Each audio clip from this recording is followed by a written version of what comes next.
Shallu ala Nabi. Saudara, maka bagaimana caranya supaya kita selamat dari fitnah yang sedemikian dahsyat? Allah. Jawabannya yang pertama, Bapak Ibu sekalian, yang pertama jawabannya saudara, maka jangan jauh-jauh dari majelis ilmu. Jangan jauh-jauh dari para kiai, Bu, Pak. Jangan jauh-jauh dari majelis ilmu. Kalau yang punya anak-anaknya masukkan ke pesan, serem, Bu, di luar anak kita megang HP, macam-macam yang dilakukan, macam-macam yang dilihat, saudara. Yang paling aman menyelamatkan anak-anak kita sekarang pesantren. Habib, anak saya kan saya pengen supaya jadi pengusaha, Habib. Saya pengen anak saya supaya jadi ekonom, Habib. Saya pengen anak saya supaya jadi politisi, Habib. Saya pengen supaya anak saya menjadi dokter, Habib. Nggak masalah, Bu. Masukkan pesantren itu nggak harus jadi kiai, nggak harus jadi ustadz, tapi dimasukkan ke pesantren supaya imannya terjaga, akidahnya terjaga, akhlaknya terjaga.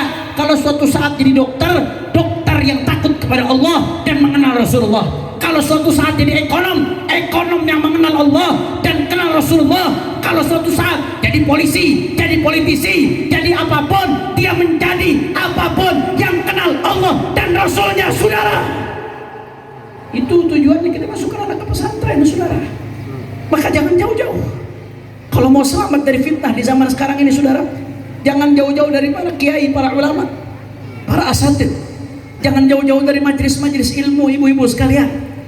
Jangan jauh-jauh dari para habaib, keluarganya Rasulullah Sallallahu Alaihi Wasallam. Jangan jauh-jauh. Kata Imam Al-Ghazali, nanti di akhir zaman ketika banyak fitnah, la yaslam minha illa man ahyallahu qalbahu bil ilm.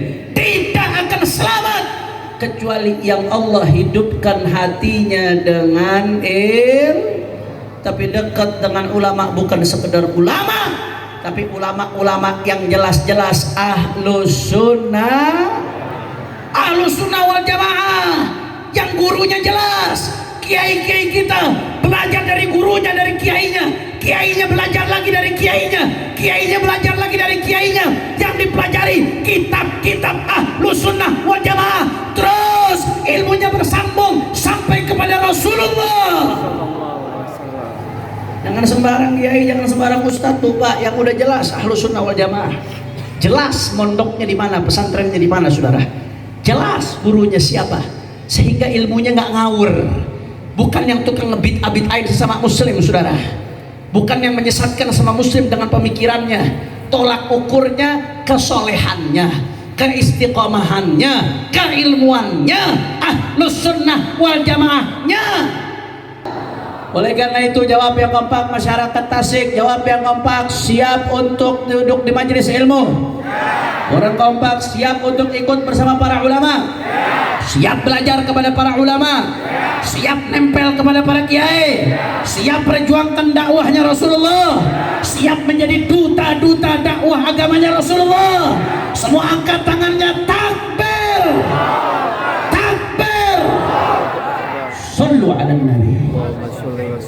Jadi itu syaratnya, saudara, ya. Yang pertama, syaratnya umat mau selamat dari fitnah, jangan jauh-jauh dari majelis ilmu. Yang kedua, saudara, kalau kita perhatikan hadis tadi yang saya sampaikan panjang lebar, kenapa terjadi fitnah sedemikian rupa? Salah satu penyebab utamanya karena ditinggalkannya amar ma'ruf nahi munkar. Maka kalau umat ini mau selamat, mau baik, tegakkan amar ma'ruf nahi munkar. Sampaikan yang hak itu hak, yang batil itu batil.